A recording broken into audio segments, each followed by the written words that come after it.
casual, and it Yeah. usually tends to be quite loopy. Sorry, I looked at you and I started laughing again. What? What loopy? Komal, not you, Komal. Oh. The other Andy. The real Andy. What's this other Andy business? Yeah, I don't so know. he's Andy too now. You are the Andy. Yeah, you're the first one. Okay, shall we start? Sure. Yeah.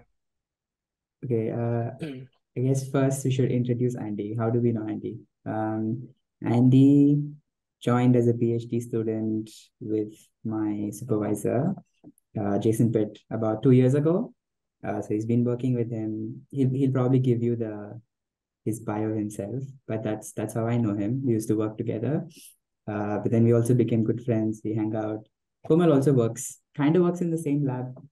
I never know what is your affiliation with Yeah, Jason. actually, there's Full no real capacity. affiliation. It's just that when I think initially my professor just linked me up with his mentor, Jason, because I needed some bioinformatics support, and just that's how Yeah. we connected.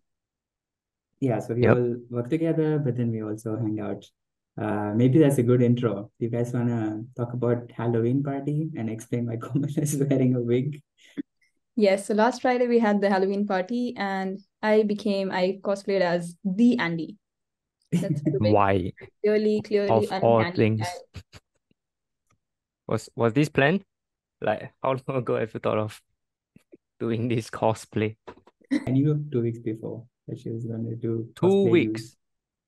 Yeah, I think when we were discussing on the Telegram group, that's when I was like, I'm gonna be the Andy. Why? What Because the Andy, there's no more what reason to headspace were you in? Why? Why? it. Okay. Interesting. Okay. All right. Do you want to introduce yourself in however Okay. way? I guess can just say about I guess what you studied, because that I guess puts things I'm so into bad at context. introduction. Yeah. Okay. Yeah. I mean, super casually. So, And then what do you do now? okay. What was doing it like a life story? Like what? My background? Yeah, we Yeah, can yeah, talk yeah. about your That life, would be helpful. anything that's Okay. relevant / interesting. Yeah. So I'm Andy. Yay. Came from a biology biology background, I guess. Just since the beginning, didn't really shift much. I mean, I kind of like did sciences. I know I like sciences Yeah. since secondary school or like high school. I don't know what was your target audience. So anyway, then I really got into science. I went to for my tertiary education, I was doing biomedical sciences in a polytechnic and got more into molecular biology Mm-hmm. and got especially interested in DNA, anything DNA related, because there's like the blueprint of life itself, right? Yep. And then later on, I went to life sciences in NUS, in Singapore, NUS. And through that, suddenly I branched into a bit into computer science. And after that, specialized in bioinformatics. Then for my whole PhD now, I'm just working on bioinformatics, but research topics are centering around cancer genomics and method development. Mhm. Yeah, Yeah. just Yeah, that's quite nice. We'll go into the details of what you do, but sure. how did the fascination with computer science start actually? Do you have like a defined moment, or was that just something you picked up along the way, like Okay, randomly? that's the weird thing. I thought I got into computer science only during uni because there Mm-hmm. was a year one compulsory module where all science students have to take this basic programming module just to get everyone to do more like computational thinking. They're trying to like branch into like, oh, now everyone needs to have this kind of like a soft skill for programming. So that was the attempt starting from my batch. So when I first took that, I got very into it. So I Mm-hmm. really like programming. Like it's just fun, just write code, you problem solve. I think because I really like to problem solve, and the whole computer science is at least the way the education is structured is all around like solving problems. Hmm. Like they give you a scenario, a problem, you dissect it, you find out how you're gonna write an algorithm to solve it. Yeah, so that whole process, I really like it. And it's kind of like in science also. A lot of things is also problem solving in science. So I thought that year one was when I really got into computer science, but I was digging some of my old documents in the past from one of my old computers, and I found that there was a primary school essay that for some Wow. reason I still have it. And the title was something about like what I want to do in the future. And Oh. I did write I want to be a programmer. And I don't even remember I ever said that before in my life. So I don't know, maybe this programming thing has always been like just subconscious and it got brought Yeah. up, like forcefully brought up during That's very uni. cool. Yeah.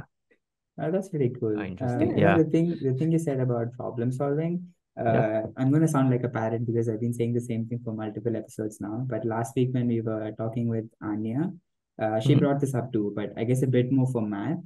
But she was basically saying how it's very easy to get addicted to math because you learn the concepts and then you have these questions, you solve them, you get like immediate feedback, you know that you're getting the right answer. So in some ways, it's very quick. And I did feel like programming is like that also with me. Like I use the phrase, it's very ADHD friendly. You can like obsess over it and you can, kind of go on your own pace. Mm. Yeah, there's some sense of assurance in programming and math also, where things can be determined. It's not random, like in stochasticity exists in science, especially at biology, right? You say, okay, you do Yeah. this, it may happen that way. That's why statistics was kind of invented, like to look to tell what's actually real or significantly based on what we agree on. But like when it comes to math, like the formal math and computer science programming, when you write line by line, you say you do this, it will do this. It won't like randomly, unless I don't know, at the transistor level that thing short Something circuit goes the wrong. Yeah. yeah, that thing is supposed to be a one is zero. Yeah, but other than that, it's very deterministic. I think that's the nice thing I like about like programming and math also. But Mm. I True, think true. most people don't really like math because I guess the way it was taught is more like memorization, right? Yeah. You get this kind of problem, this is the exact formula you use. Then there's no reasoning why what that formula even Mm. means. Yeah. Yeah. So True. yeah. That's true, Yeah. actually. Yeah, even like during our school times, they teach you trigonometry. Trigonometry is still actually something you can at least Yeah. understand from some examples, like this pole and this height, this, that. But like for a lot of things, it's just really this formula and you find this. You differentiate this and you find this, which Yeah. is sometimes a bit difficult to visualize. True. And so, like this also I mentioned, but I really feel like teachers make all the difference. Some teachers who can like put Yeah. it into context, explain you the concepts, Yep. that will really stay with you. Like, Yeah. oh, In the yeah. last, oh, yeah, So sorry. go on, go on. I was just saying in one of the previous episodes, we discussed about wet lab versus dry lab and how both of us are a bit hybrid. And I guess you have also done some wet lab during your training. How was that like? When was that, and how was your Yeah. experience? So yeah, like I mentioned, during my tertiary education was biomedical sciences, right? So I did have my own internship and FYP also as part of Polytechnic. It's a 3-year program, so at the third year, it's a final year. You also go through like internship and FYP, you have a project. So I was also doing like cell culture, drug treatment, the standard stuff. That's where I really first got into wet lab. It it was fun to learn things, but after that it gets very like boring, like daily, like you gotta keep the cell alive, split it. Yeah, Oh, yeah. I have I've So a really I have given a up on my very cells right now. Like there's no cells in culture. there are no cells in wait culture. when Andy said split cells, I'm reminded of his infamous Thanos technique. Is this information that's allowed to be uh divulged? I don't Yeah, I was thinking about that too, but I didn't know if the know. world is ready to know that. Yeah, I don't know if the word is ready. But this I was think the a world is technique ready. invented during uni. I don't know. Okay, I'm gonna describe what it is. I'm gonna say why it's Yeah. not good. Yeah. Okay. Okay, good. Let's do it. So the Thanos passage is where you take your T75 flask or T95 flask, the flask of your choice, and you give it a good smack. And ideally, half the population will detach. So this is for like adherent cells, okay, not like suspension culture. So Yeah. you smack it, and hopefully half of them roughly like comes out. Then you remove the media and you add new media. So it's very fast. You split, you passage it really quickly. But the problem is you're probably selecting for cells that happen to be better at attaching to the surface. Or you might Oh, introduce some weird like physical stress to the cells. So not recommended. But if you really need to do something quick in like 5 minutes, yep. yeah, kind of maybe let's not I still recommend it, recommend the but trypsin method. Yes. yes, Yeah. but we know that it works. Thanos. I was very Yes. surprised tried when and I tested. heard. Yeah, Oh, you have tested it? No, no, for I you, tried didn't. and tested. Okay. I don't know if it's yeah, I mean it happened, but I don't know whether the cells are good or So I not. have do not done you? Thanos split, but like sometimes like HEK 293 T cells, they are really very like non-adherent. So whenever you have to harvest, sometimes I would just like put PBS very strongly and they will come peel off. Similar, yeah. Yes, But I was just wondering, do you yeah. optimize the smacking force based on how adherent the cells are? No, it was I was mostly working on Hep G2 cells, which is the liver cell line. I just smack according to what I'm used to. It's just by eye. You just sometimes you gotta smack twice. I don't know. Not write a standardized protocol. Yeah, no standardized protocol. It's kind of like cooking. It's just on the go, Nice. no recipes. Mm-mm-mm. Okay, not recommended. Please do not try that. Yeah, he can That say that that now because doesn't he go into doesn't the do it star anymore. methods. Yes. Yeah, I don't do that anymore. Yeah. So, okay, fine. What was it like then, Mm, transitioning from mm, wet lab into a fully bioinformatics PhD? I'm not sure if you had done much before you started, but mm. yeah, what was that process Done like? what? Bioinformatics or Yeah, wet lab? Yeah, like leaving the wet lab and bioinformatics. moving on Because towards when you came, bioinformatics. yeah, when you came into the PhD, it's fully dry lab, right? You don't do any wet lab Yeah, now. it's fully right. I honestly don't think anyone is ever ready to do fully bioinformatics. Hmm. You just learn on the go. Like Hmm. even like most of the things I'm doing now, right? I learned it during year one. And like Year there's one no of your formal PhD. lessons. Yeah, year one of my PhD. There's Hmm. no formal lessons. No one's telling you how you do it. Just go around reading up, looking at documentations. So you are kind of exposed to some bioinformatics concepts like NGS, pipelines, RNA-seq, like the standard, like what are these terms? Yeah. What are the process people do? Like you kind of learn this during your undergrad if you are fortunate enough to take some of those bioinformatics modules. There's not a lot of these kind of modules also. I feel like it's so new that there are no formal programs yet. NUS is trying. They they they had some computational biology degree, I believe, and that thing closed down Yeah, after a few years. in Oh, Yeah. undergrad level, right? I remember. was Yeah. it so popular, is it? It's not popular enough, plus they don't get enough lecturers and educators for it. This happened to me too. My master's degree doesn't exist in DBS anymore. They do this all Oh, the time. Start something and then just close it off. oh Um, no. Well, yeah. And oh wait, what were we saying? The transition? Uh, yes. Transition, yeah. And you were saying how there's like nothing Yeah, established. there's nothing, at least here in NUS, I don't see anything established for it. So you Yeah, really gotta just learn on the fly, Hmm. yeah. Then And honestly, it's not that bad. I feel like it's quite easy to pick up, compared to any other skill because there's so many resources available yeah, That's true. online. Yeah. You have access to all the tools. And there's no like paywalls usually. It's quite yeah, accessible as a field. The only thing is like you kind of have to, I guess, wade through all the noise because there's a lot of things out there. Uh, yeah. but that's a nice problem to have, I guess. I think that's a huge problem. Like I get a lot of wet lab people asking me how to get into dry labs, how to become a bioinformatician. Mhm. And most of them also begin with like, oh, I found basic coding tutorials, Python Mhm. tutorials, R tutorials, or so I go into this website and learn how to program code. But a lot of them get stuck in this thing called tutorial hell, where you are just gonna forever follow what the tutorial says. Hmm. And you kind of just going through the motion, you copy the code, but you don't really understand because you never really experiment and play around. You're like, oh, what if I screw something up instead? How do I solve it? Like, I think you learn most when you're debugging. And in all these tutorials, they don't really teach you debugging. They just tell you like, okay, to do this, this is the line you write. So once you get out of that, you finish the course, you're like, okay, what next? I don't know. Let me go to the next tutorial again. Then it repeats. That's why it's called tutorial hell. I think I see that term a few times online also on Reddit. I see. So the only way to get out of it is to like actually do a personal project, I feel, or like really apply it to your current research. Right.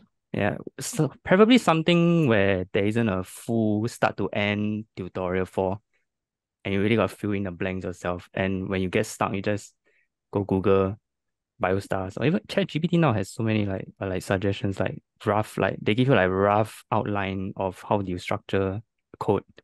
Yeah, it's that they are actually good resources now. So I think if you're really gonna like transition successfully and really start to like confidently say that you can do some of these things right without any help, right? Then you really gotta like do a project, personal project. At least that's how I got into it. Yeah. Yeah, that makes sense. Yeah, there's a few things I want to follow up on. We definitely will Yeah. come back to the Chat-GPT thing. I think that's quite interesting. But maybe now is a good time to just, I guess, like, could you say a bit more about what you do now? What's with the mutational signatures? Why is it so hyped?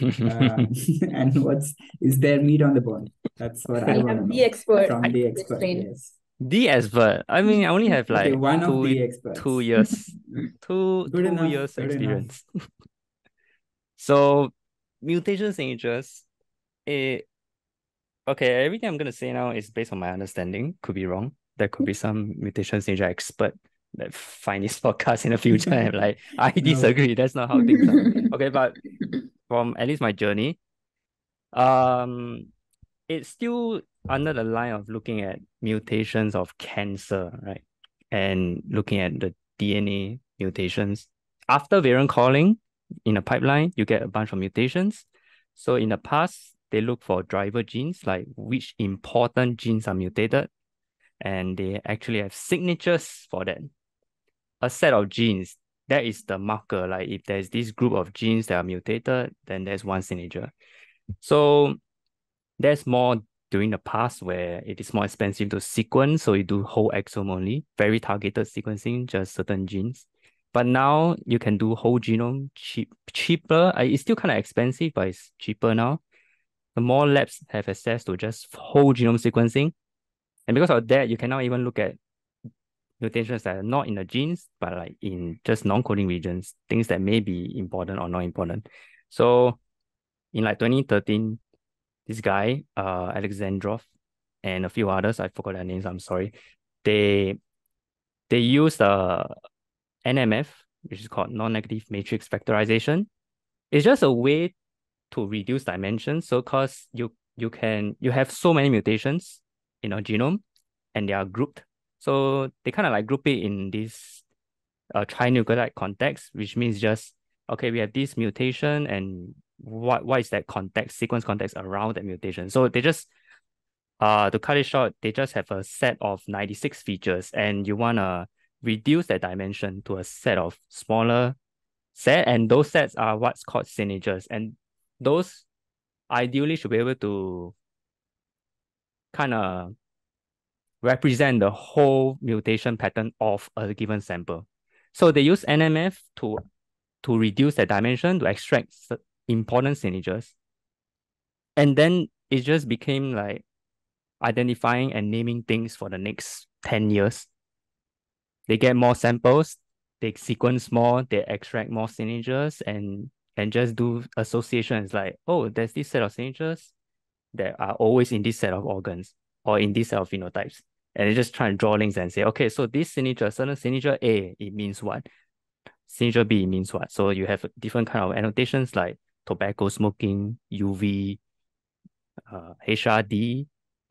Do I need to explain No. abbreviations? I mean, we can come back to it Yeah, if you want. HRD, APOBAC, ROS, everything. Like they have a lot. So there's this whole catalog now of signatures, and whether there is still meat on the bone in terms of identifying new signatures, I don't think so. it's probably reaching a saturation now. There's like over 100 plus signatures. Oh. They still come up with like 1-2 signatures every like big study, but Mhm. it's really reached its saturation point already. And right now, I think there's controversy on whether these signatures are even real or not. Oh, Which really? ones are just technical artifacts? Yeah, Oh. because Hmm. there are cases where you can't really reproduce the results. Say like they say they found this certain signature, yet if you try it on a different system with the same phenotype, you don't see the same signature. So, and there are two major groups now. One is Serena and one is Alexandrov. These two groups. Serena is more in Been the. together at some point? Were they in the They were same? together, yeah. So I think they split up in 20 either 2013 or 2015, because in the original 2013 paper they were together in Yeah. as authors. Yeah. I think they split up. Serena went to the more clinical side of it, clinical application of signatures. Hmm. Alexandrov is still more focused on the technicals of it, like Right. identifying signatures. Yeah.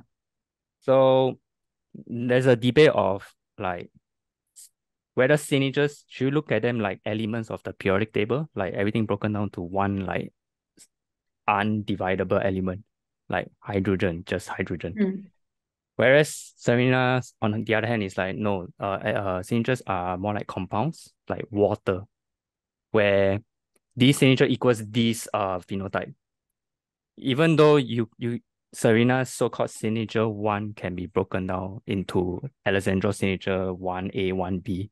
They say that doesn't matter. I don't care what is 1A, 1B. As long as there's signature one in this sample, it means this. So clinical. So there's this debate now, and it's still happening in recent papers. They still kind of fighting each other. I don't know what's happening also. I You can see. see some drama on Twitter or X. Oh. And yeah, bioarchive, you can see them shooting each other also. Wow. Yeah, Interesting. it's drama.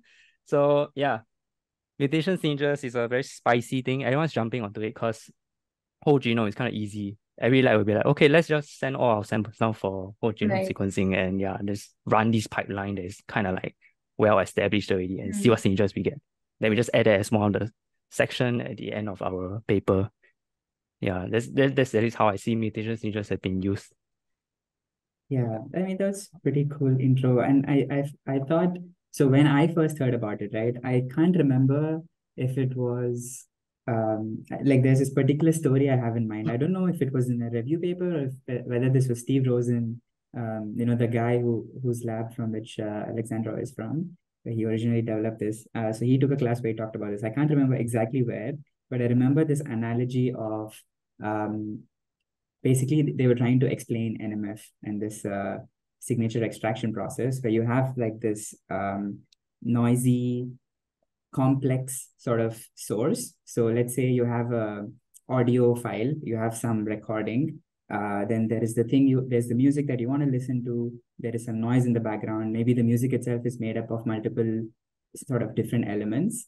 And what NMF can sort of do is like you feed it this input and then it sort of separates out these unique patterns. Maybe it gets the noise separately. I don't know how far the analogy goes, but that was what was given. And then in that context, if you try to look at the cancer genome, that's quite interesting because that's what drew me to it also. There could be Mm. all these different processes that are going on in the cell, but they all give rise to a unique pattern of mutations. And at least given what I was working on, that was very tempting to me because in a way that is what I was trying to find out. Are there like specific processes that are active in my system? So I was super excited when I first heard about it. But yeah, working with it, trying to get it to work has been a bit challenging. It feels a bit Yeah. nebulous sometimes. Yeah, I think the audio thingy you were saying, I think it's called the blind source separation problem. I heard of that Uh-huh. also, but it was not for NMF, Oh, I but see. basically for anything that is dimensionality reduction problems. Mm, Same okay. concept, exactly same concept. The idea is really to pick up things that are like what you said, an audio, and you see, okay, there's this instrument. How much of the instrument is involved? And another instrument, yeah. And then, because when you first get the full raw data, it's just everything combined. So it's just any combination of all these things. And Hmm. the interesting thing is NMF is originally, I don't know, maybe originally, but very popularly used in recommendations for movies and songs. So if you search for NMF online for tutorials on how to implement NMF, they always use a recommendation system as an example. So like Spotify or Netflix, you get the user's preference, their user and the type of movies that they watch, what they like, and they extract it. And there are certain demographic of user base. This set of users will tend to like this kind of music. So that's the recommendation. So that signature is like the user, like that demographic. So then it kind of got like used in other things. Because NMF just methods. That's what I like about methods. You can always borrow ideas from different fields. They're basically in the end it's just numbers. How do you like do certain things with certain numbers? And you can just borrow their ideas. Like in NMF, it was used everywhere else, like audio recognition, movie recommendation, and now we used it in RNA also. And now we are using it in genome mutation signatures. Yeah. Okay. Okay. So you are in year 2. Have you finished the PQE you have? Year right? 3, year 3. Year 3, sorry. Just finished year 2, started year 3. Yep. And you've already published. In what journal is this again? Briefings in Briefings in bioinformatics. bioinformatics. Yes. Yeah.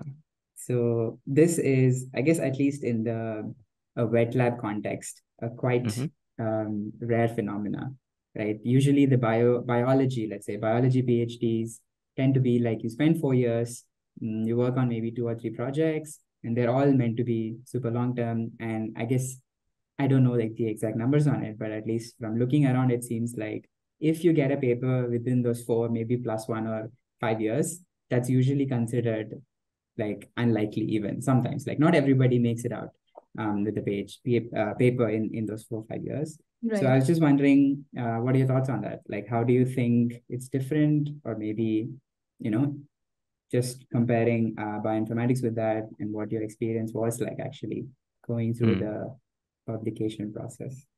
Yeah, so I think if it's for pure dry lab work, right, publishing within 1 year should be fine because data is all up there, just download and process them, like publicly available data. If you gotta like generate your own data, which means wet lab will be involved, right? Gotta treat culture, and measure. It's not surprising to take multiple years, and I think that's why it will align with the traditional 4 years, one paper, at least like the aim, right? Yeah. Projects there are also much larger. So bioinformatics papers are much smaller also, more focused or like there's not much to look at, no validation. I think validation is the long part also. So yeah. I would expect multiple papers for pure bioinformatics would be equal to one major wet lab paper. The wet lab can also include bioinformatics components, but the main difference is whether you're gonna have to generate your own data or not. And that's the one that takes a really long time. And it's expected also, yeah. So it's not like how many paper it's like what kind of paper also.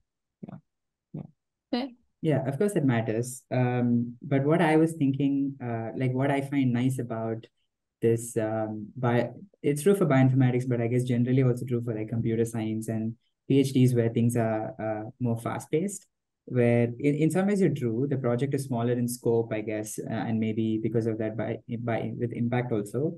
But I feel, at least for my mind, that feels like a good trade-off to me because you get something out, and then hopefully you can get some feedback on it, right? Maybe people get back to you. Maybe you already hear from these things. So I kind of like the model of putting out like smaller units of work and then learning from it over time, as opposed to having like a longer project, which I guess takes, just because it's like more ambitious in some sense. And then it just takes longer, which is fine too. Sometimes the project, like you said, if you need to generate the data, you just have to do that. But I thought it would be, especially for people who have the option, like who are, I guess, hybrid scientists, if they could take up something on the side where it's like shorter timelines, they can get it out fast. I feel like that would be quite helpful. Oh, it'd be nice if you are running some wet lab on your in the background, things that you need to wait to grow or treat or send for whatever sequencing. And meanwhile, while waiting, you're actually working on your technical Yeah, but then like what kind of hybrid are you? Are you a 0.5 by 0.5 or are you a 1+1? You know, like some people are really just a combination of a full bioinformatician and a combination of like actual Full full wet wet lab. lab, right? Then they are still hybrid. But it's like they Yeah. are actually equal to two people, like and Mm. other hybrids is like half of half. I can kind of do half of this, Yeah. half of that. Yeah. It depends on the person as well. Mhm. Isn't it Yeah. really stressful though, if you want to do two? Yeah, 1+1 sounds fairly like burnout, like a formula for burnout. Yeah. Uh, but I guess some I people feel might more like manage a it. 0.25, 0.25. Why?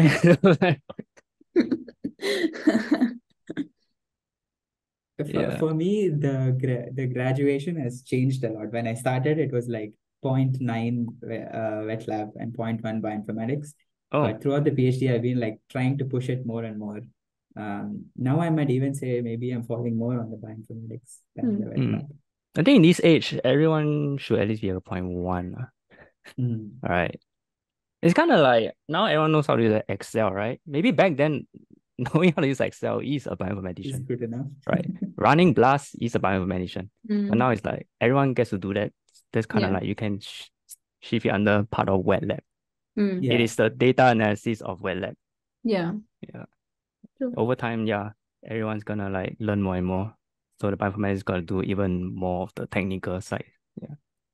Yeah, I agree. In fact, the way I got started with bioinformatics was there was some RNA-seq data. This was during a rotation, Mhm. and I wanted to do a heat map. And there were some online tools, but none of them would do it in the way that I wanted it to. So I thought, okay, I'll just learn R, and that's how I got started. Like once I learned how to plot it, I was like, oh, this is cool stuff. I can also use it for maybe just doing the normal bar graphs instead of using GraphPad, and Yeah. it was like a slow expansion from there. I did not like start out with the intention of, oh, I'm going to take this programming course first because it's Yeah. useful, blah, blah, blah. Would you say you are fluent in R now? Yeah, I would say fairly fluent.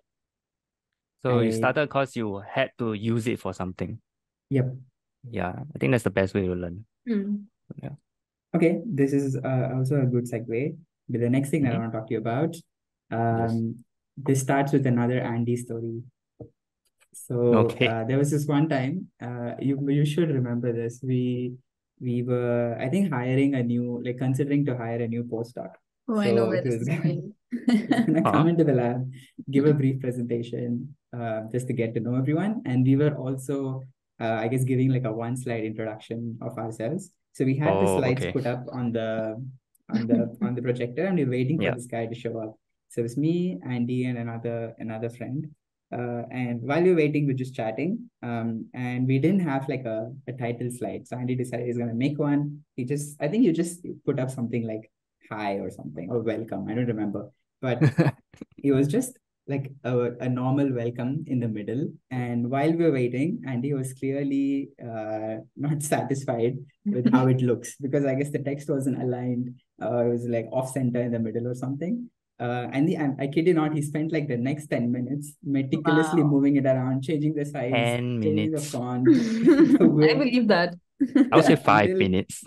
okay, maybe 5 minutes until it was like perfectly done, exactly how we wanted to, and then he was happy. So I guess long way to just say that you're someone who cares about visuals, how things look, both with your plots but also with your presentations. And I think that's quite cool. I found that frankly like quite inspiring. Like in the beginning, I would say I did not take my presentations very seriously. I hate making presentations. But now I try to like put some effort into it. Maybe not so much for the presentations, but definitely the plots because I do think it makes a big difference. But yeah, just what are your thoughts on that? How do you navigate that? Also, how do you use PowerPoint? I get so frustrated when using PowerPoint, man. Finally, It's the so secret will be annoying. revealed. Yeah, I There are want no to I'm know. pushing secrets. for it for ages now. I've been bugging him. What is the This secret, Andy? entire Tell me, how do podcast you was just make to know the secret. There are no yes? secrets. What do you mean? Like what How do you we do have it? access to the same tools. That's Yeah, my question is, how do you deal with PowerPoint? How do you make it look good? Because when I touch it, it just comes less out is looking more. ugly. Less is more. I really like white spaces. I don't like cluttering.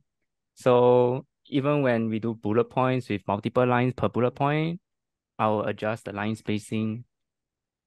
And if if you shift the line spacing, now the next line of the same bullet points might look like it is part of the next bullet point. I don't know. There's no like visual. I I understood don't know what how to. Yeah, I and understood. I'll hate that. And it's more Mm, for me.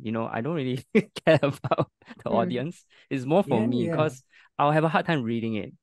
Like once things are in a certain messy order, right? My mind will just tune it off, so I Hmm. cannot pay attention to it. That's why I make sure everything's aligned and mm. like neat. That's pretty cool. I remember once I came to your bench for I don't know whatever thing, but I saw your laptop and I thought it's like some presentation or like something very well organized. And I asked you, what is this about? And you were like, these are my notes. Like, Yeah, I oh was my just God, putting down my amazing, man. results. Like notes such an organized and like it looked so cool. It looks so good. That's ready for a presentation.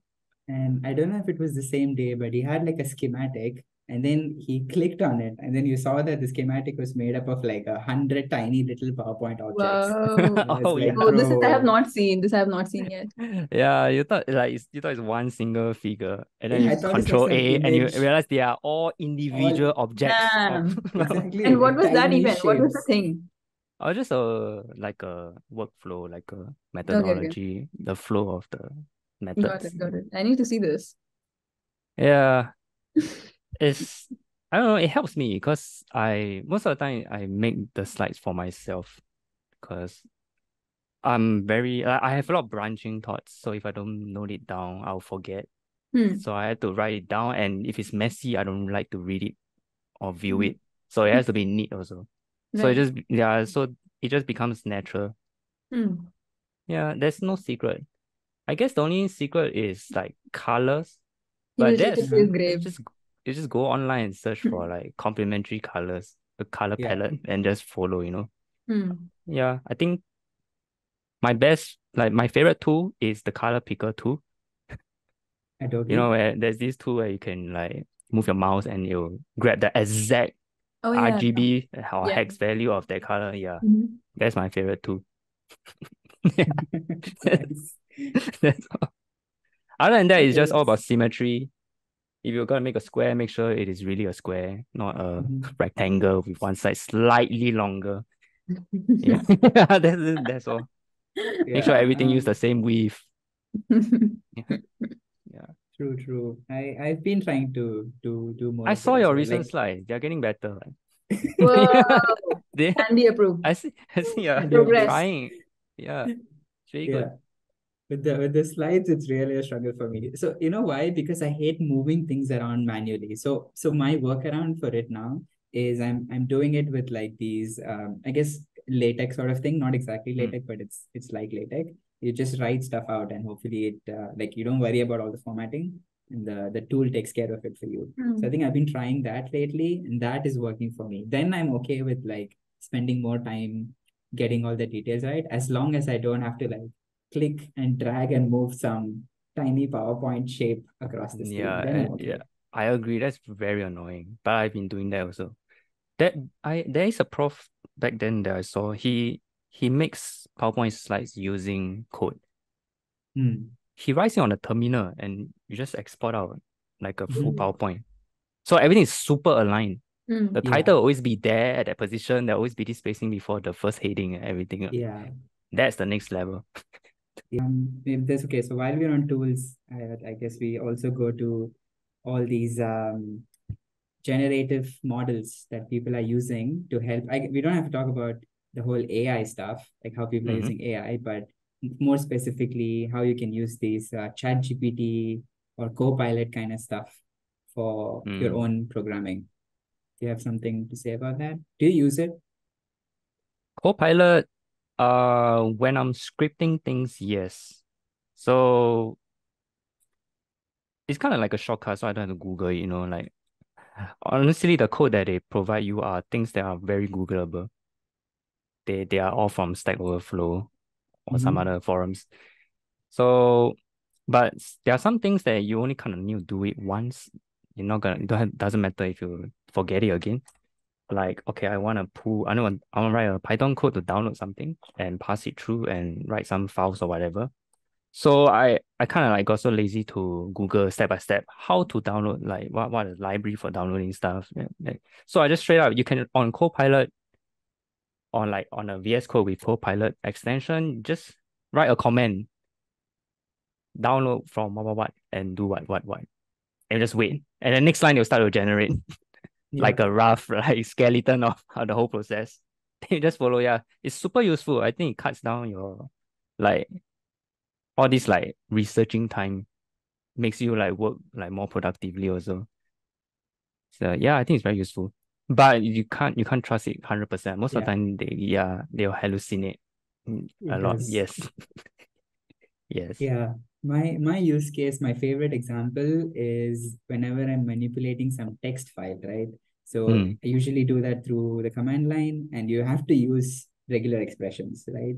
Oh And yes. this thing is just some arcane language that is, Yes. I don't know who invented it. It's fucking hard to read, man. Like it makes no sense. But since ChatGPT came out, it's been a blessing. You just Yeah. literally tell it I need to do this, and it'll give you the regex version of it. And 99% of the time, it works exactly as you want it to. But of course, there are these 1% edge cases. I was telling the story last time too. I asked it to do some text processing, and it looked like it was working perfectly fine. And I forgot about it until it was doing like a weird. It was adding a weird extra character that I never noticed. Mm. And then it basically meant that I ran into the bug many weeks later, and it took me like hours to figure out what was going wrong. So I guess Oh, you do have to keep that in mind. But when it works like magic. And it's a yeah. godsend. Yeah, yeah. Wow, regular expression. Yes, that's one of the best use cases, I guess, for ChatGPT. It's the kind of thing that you don't even want to learn.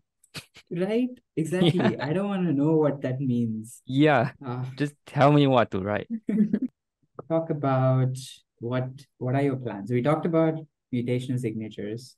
I know Mm-hmm. cancer is not really your I think you don't really plan on doing that for very long, right? You did mention Yeah. you have interest in aging. That seems like something you're fairly interested in. So do you Yeah. have plans of transitioning? Is that what you want to do? Do you want to continue with research? I mean, of Yeah, course, these are definitely not. research. Mhm. Mm-hmm. Definitely continue research, just what topic, right? That's why I'm Yeah. working more on methods, because you can bring that to anything. Mhm. We are just in cancer because that's where a lot of data is generated. So once there are lots of data for aging research, then you can just port everything over. You can run your same RNA-seq, Hmm. NGS, everything, same analysis, mutation signatures of aging. Why not? Aging. Like, yeah, it doesn't matter. So Yeah. you Why can the just port interest in this over. field, though? I'm sorry? Why the interest in this field? In Aging. what field? Aging. Okay. I don't know. I like to understand things, and I feel that aging is one of the things that is still very not understood. And aging is involved in every disease, honestly. I saw this talk, I forgot where, but the guy was saying that even if you solve everything about cancer, right, you will only extend life by 3 more years on average. The true killer is still your age. When you're older, you're more prone to everything, Hmm. even physical. If you fall, you don't repair your bones. That physical also, your immune system is weaker. Everything is aging, but we don't see as something that can be conquered. Like we view aging as just part of the process, but Yeah. there are some people also view aging as a disease that can be cured. Yeah, but this is still a rather new idea. So a lot of the aging research is in this idea of like whether we can extend life, slow down aging, or even like reverse. But that one's a bit controversial. Reversing aging is a whole other topic. There's a lot of ethics involved, politics also. But slowing down is, yeah, I think that's a very interesting thing. I think it might happen in the next, I don't know, few decades. Yeah. Ooh. So yeah, aging. Yeah, it does seem quite interesting. I don't know. I guess something about the audacity of it, or Yeah, like I think it has gripped a lot of people's attention. I find that space quite interesting to think for a while early on in my PhD, because Dennis is like a telomere lab. I did try to Mm. push it. It just didn't land, so I kind of gave up Mm. because we don't really have the expertise in it. Um, yeah, but yeah, cool thing. There's Aging, a lot but of telomere is so involved in aging. telomeres involved, but the things we Yeah. do is not directly linked. Or I suppose Uh, we don't have the right tools to study the aging side of things. Mm. Like you said, in some ways it's just easy to work with like cancer cells and yeah. all that. But yeah, there's some interesting philosophical debates there as well. I don't know if you want to go into that, but you Oh, I could if you love that want. debate. I've had so many topics. I don't know if you are ready for that. Oh, okay, When- let's go then. We can Oh. do a short segue. Fine, I'll set you up. What Okay. why should you I guess the common pushback you get from a lot of people is that why would you even want to extend life, right? It's kind of like Mm. unnatural. Shouldn't we just die when we die? Why are we We like messing with I don't know, God's will? mm, Or I guess if you're not theistic, then why are we like going against nature? Why do you even want to live longer? That's not my position. I just want to mm, know what you we think. we have been going against nature with medicine. If not, we will all be dying at 30 or 40.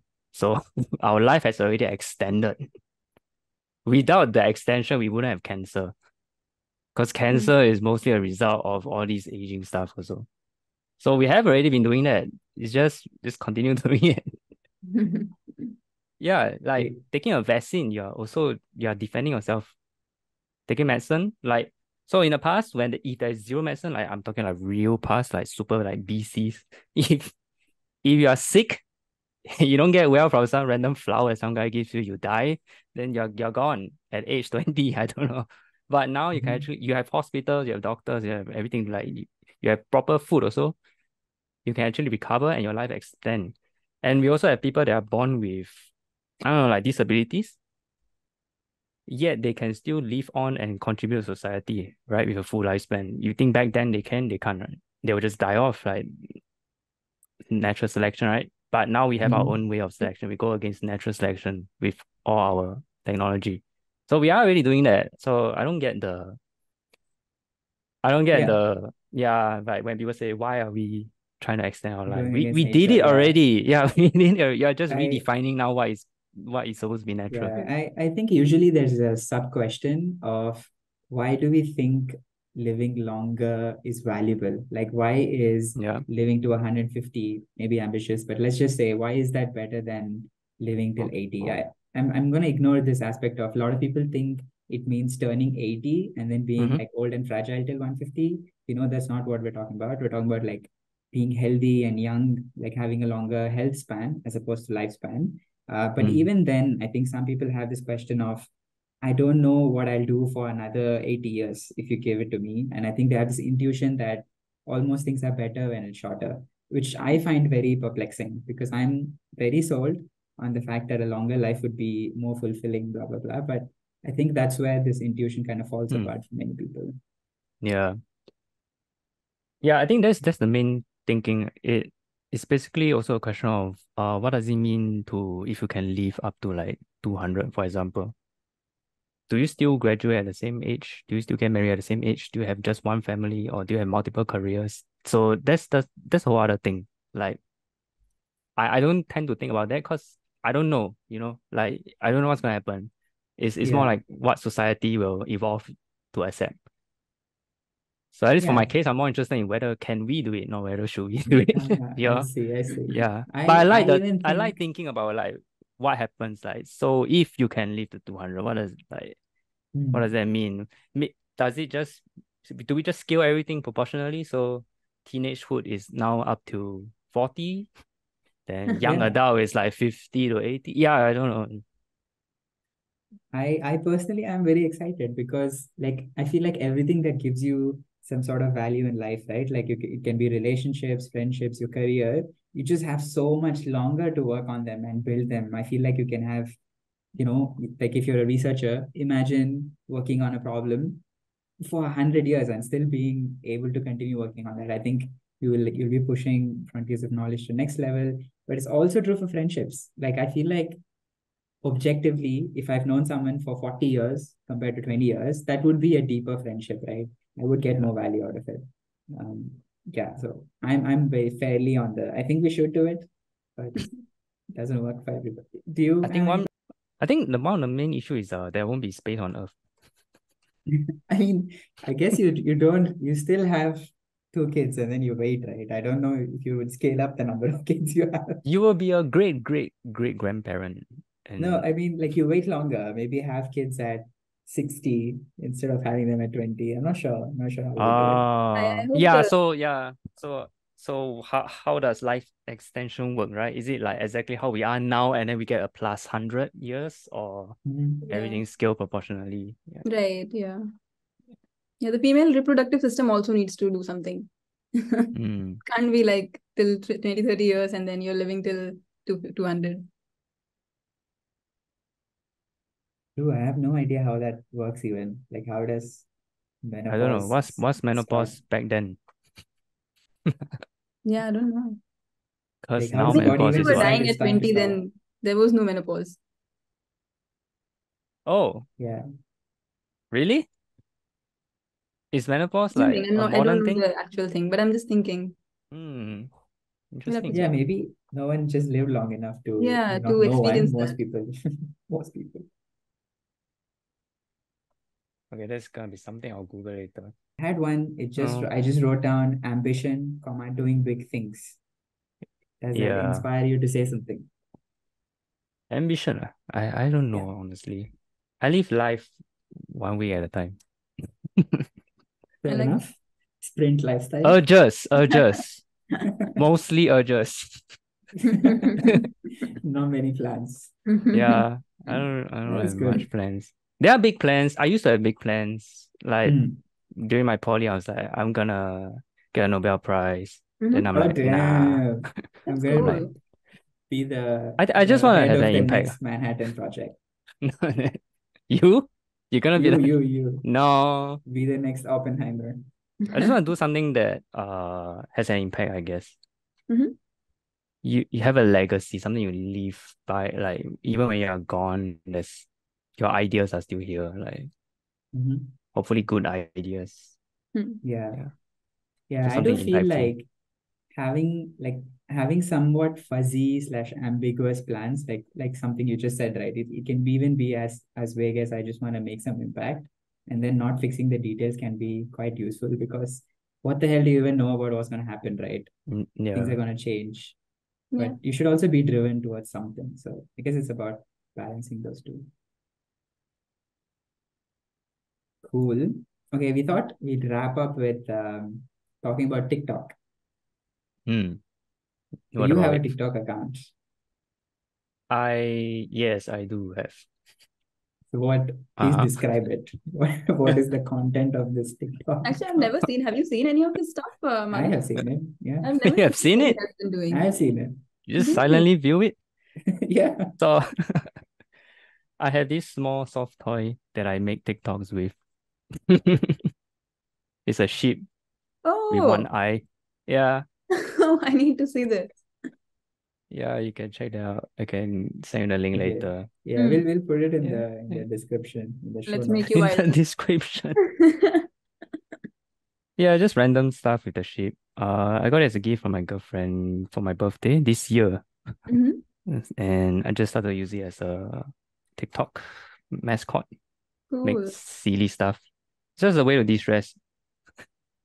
But Yeah. not much recently. I don't really do that much anymore. I see. Was it Yeah. this year that you started? Yeah, this year. Around March or April. It has two eyes to begin with. Now Describe he in only has history. one eye. What did you do? I I accidentally tore one eye off. I don't know how. Oh no. Yeah. so I didn't see the two. I only saw it with one eye, and I assumed Oh, it's a very old toy because of that for some reason. I didn't no. know you just got it this year. No, I just got this year. Yeah. Yeah. Okay. TikTok. TikTok is fun. Yeah. Get a lot of things on Any TikTok now. favorite memes that's on your mind lately? Favorite meme now nowadays? Not much. Hmm. I don't a lot of memes I don't remember. They just happen. we True, you laugh kind of and watch it's them and you gone. forget them. Yeah. Yeah. I get a lot of news from memes though. Mhm. Yeah, yeah. When big events happen, I know it through memes where Yeah, people the make a queen meme died, out you of know it it. from Yeah, memes. the queen died. Yeah, I saw a meme about the queen dying. They said when the queen dies, the Big Ben would explode. So, so I saw that post. I'm like, wait, what? The queen actually died? I saw the comments. People are like R.I.P. I'm like, oh shit, she actually died. Yeah, Yeah. good sort of news. Okay, cool. Yeah, I guess this we is can wrap nice. it there. Mhm. It was a good conversation. Good convo. Hope you Yes, enjoyed as there are well. a lot of good topics. We can do more next time if you want. There are Yeah, so yeah, many good yeah. topics. 100%. Yeah. Awesome. 100%. We do a repeat episode soon.